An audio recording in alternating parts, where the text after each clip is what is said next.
আসসালামু আলাইকুম, কেমন আছেন সবাই? আমার সেই ছোট্ট তুলতুলে পাখিগুলো দেখুন, মাশাআল্লাহ কত বড় হয়ে গেছে। কিছুদিন পর এগুলো ডিম দেবে, তাই আজকে ভাবলাম এগুলো অন্য খাঁচায় ট্রান্সফার করব।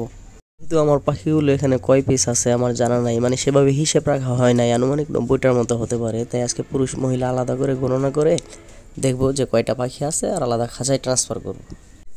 তাই দোকানে আসলাম এক টুকরো নেট কেনার জন্য। আজকে তাদের নতুন থাকার ঘরটা প্রস্তুত করব ইনশাআল্লাহ। আর এই পুরাতন খাঁচায় আজকেই তাদের শেষ দিন। এই খাঁচাটার মাঝখানের এই অংশে পার্টিশন দিয়ে এখানে তাদের রাখার ব্যবস্থা করব। তাই পুরাতন এক টুকরো টিন আর কিছু বাঁশ নিয়ে নিয়েছি। টিনের টুকরোটা একেবারে মাপ মতোই ছিল, তাই আমাকে আর বাড়তি কোনো ঝামেলা করতে হলো না। শুধু বাঁশ দিয়ে 3টা টুকরো করে টিনের সাথে অ্যাটাচ করে লাগিয়ে দিয়েছি।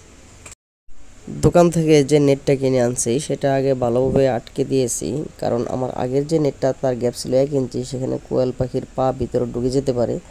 তাই 1/2 ইঞ্চি গ্যাপের নেট এনে এটার উপর আমি আটকে দিলাম। তারপর খুব সহজেই সেই পার্টিশনটা আটকে দিলাম। এখন আলহামদুলিল্লাহ আমার খাঁচা রেডি।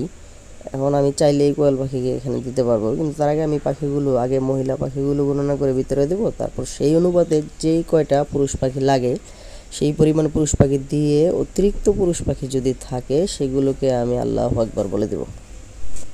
তাই একটি ফলের খাঁচিতে আমি এখানে পাখিগুলো নিয়ে নিয়েছি। এখানে 30টা পাখির মতো রাখছি। তো এখান থেকে মহিলা পাখিগুলো সরাসরি খাঁচায় দিয়ে দিব, আর স্পেয়ার খালি খাঁচা আছে সেখানে পুরুষ পাখিগুলো রাখবো, যাতে আমার গণনা করতে সুবিধা হয় এবং হিসাব মেলাতেও কোনো ঝামেলা না হয়। তো সেই লক্ষ্যে আমি প্রথমে পাখিগুলো একটা একটা করে নিয়ে দেখছি কোনটা কী পাখি। তো এটা পুরুষ পাখি, তাই এটাকে আমি নিচে রেখে দিলাম।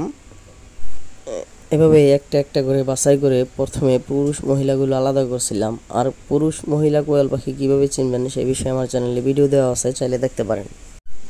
পাখিগুলো চেক করতে গিয়ে অনেকটা হতাশ হলাম, কারণ যা ধারণা করছিলাম তার চেয়ে অনেক বেশি পুরুষ পাখি আমি পেয়েছি। প্রথমে কয়েক ঘন্টা পাখিগুলো নতুন খাঁচায় খুবই নার্ভাস ফিল করছিল, পরে তা মানিয়ে নিয়েছে। খাঁচা পাখিগুলো দেওয়ার পর পাখিগুলো তেমন নড়াচড়া করছিল না, চুপচাপ এক কোণে চুপ করে বসে থাকতো। দেখেই বোঝা যাচ্ছিল যে তারা অনেকটা নার্ভাস বা ভয় পাচ্ছে, হয়তো নতুন জায়গায় নতুন পরিবেশে তাদের মানিয়ে নিতে কয়েক ঘন্টা সময় লেগেছে। কিন্তু তারপর তারা খুব ভালোভাবে সেখানে মানিয়ে নিয়েছে, খুব ভালোভাবেই সেখানে চলাফেরা এবং খাওয়া দাওয়া করছে, দেখে মাশাআল্লাহ খুবই ভালো লাগছে। যাই হোক, ফাইনালি এখানে আমি মোট পাখি পেলাম 93টা। তার মধ্যে মহিলা পাখি পেয়েছি আমি 49টা, আর 44টা পেয়েছি আমি পুরুষ পাখি, মানে প্রায় 50-50 বলা যায়। যেহেতু আমি 20 ডিম সংগ্রহ করব, তাই এখানে আমি 14টা পুরুষ পাখি দিয়েছি। আজ এ পর্যন্তই। সবাইকে মাহে রমজানের শুভেচ্ছা জানিয়ে শেষ করছি। আসসালামু আলাইকুম।